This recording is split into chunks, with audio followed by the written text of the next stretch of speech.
Hello everyone, আমার রান্নাঘরে তোমাদের সকলকে জানাই সুস্বাগতম।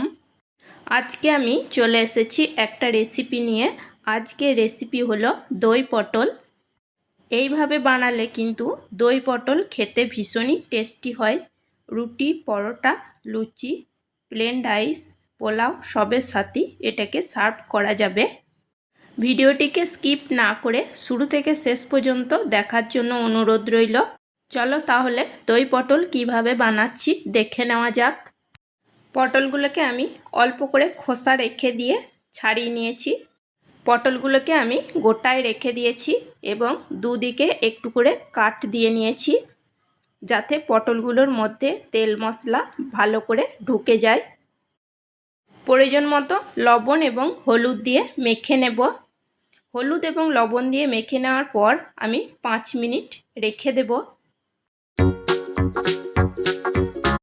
এখানে আমি হাফ কাপ টক দই নিয়েছি, 1 চামচ চিনি দিয়েছি, টেস্ট অনুযায়ী লবণ দেব আর 2 চামচ পাউডার দুধ দেব। আমি এখানে 1 টুকরো জায়ফল নিয়েছি। এই জায়ফলটা একটুখানি গ্রেট করে দেব, এতে করে দইটা আরও ফ্লেভারফুল হবে। দেখো, জায়ফলটা আমি একটুখানি গ্রেট করে নিয়েছি, এর থেকে বেশি দেওয়ার দরকার নেই। এখন আমি টক দইয়ের সাথে সব কিছু ভালো করে ফেটিয়ে নেব। দেখো, টক দইয়ের সাথে আমি সব কিছু ভালো করে মিশিয়ে নিয়েছি। এখন এটা আমি ঢাকা দিয়ে রেখে দেব। 1 ইঞ্চ আদা আর 2টো কাঁচা লঙ্কা নিয়েছি, এটা আমি মিহি পেস্ট তৈরি করে নেব। 1 চামচ মগজ আর 5-6টা কাজু আমি এটা মিক্সিতে বেটে নেব। কড়াইতে আমি বেশ কিছুটা পরিমাণ সর্ষের তেল দিয়েছি। এখন আমি হলুদ এবং লবণ দিয়ে ম্যারিনেট করে রাখা পটলগুলোকে দিয়ে ভেজে নেব। তোমাদেরকে বলা হয়নি, এখানে আমি 500 গ্রাম পটল নিয়েছি। মিডিয়াম ফ্লেমে পটলগুলো কষিয়ে নেব। পটলগুলো কষাতে একটু সময় লাগবে। এই সময়ের মধ্যে আমি একটা মশলা তৈরি করে নেব। এখানে আমি নিচ্ছি হাফ চামচেরও কম হলুদ গুঁড়ো আর 1 চামচ ধনে গুঁড়ো আর 1 চামচের একটু কম জিরে গুঁড়ো আর 1 চামচ কাশ্মীরি রেড চিলি পাউডার। জল দিয়ে মশলাটা আমি ভালো করে চামচ দিয়ে মিশিয়ে নেব। মশলাটা আমি ভালো করে মিশিয়ে নিয়েছি। এখন এইভাবেই ভেজানো থাক। ঠিক সময় মতো মশলাটা আমি রান্নায় দিয়ে দেব। দেখো, এদিকে আমার পটলগুলো কষানো হয়ে গেছে। বেশ লালচে করে আমি ভালো করে পটলগুলোকে কষিয়ে নিয়েছি। এখন আমি পটলগুলোকে নামিয়ে নেব। আমার রেসিপি যদি তোমাদের ভালো লেগে থাকে তাহলে একটা সাবস্ক্রাইব, লাইক, কমেন্ট, শেয়ার করতে কিন্তু ভুলো না।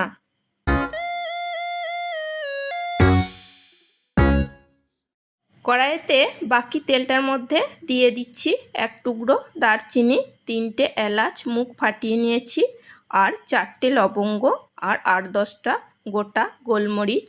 গোটা গরম মশলার সুন্দর একটা গন্ধ এসে গেছে। এখন আমি যে মশলাটা ভিজিয়ে রেখেছি সেটা আমি দিয়ে দেব। মশলাটাকে আমি 2 মিনিট কষিয়ে নেব। মশলাটাকে 2 মিনিট কষিয়ে নেওয়ার পর আদা আর কাঁচা লঙ্কা যে পেস্টটা আমি তৈরি করে রেখেছি সেটা দিয়ে দেব। আদা এবং কাঁচা লঙ্কা মশলার সাথেও একটু কষিয়ে নেব। এখন আমি এই মশলার মধ্যে দিয়ে দিচ্ছি 1 চিমটে হিং। মশলাটাকে আমি বেশ ভালো করে কষিয়ে নিয়েছি। দেখো, তেল রিলিজ হতে শুরু করেছে। এখন আমি ভেজে রাখা পটলগুলোকে দিয়ে দেব।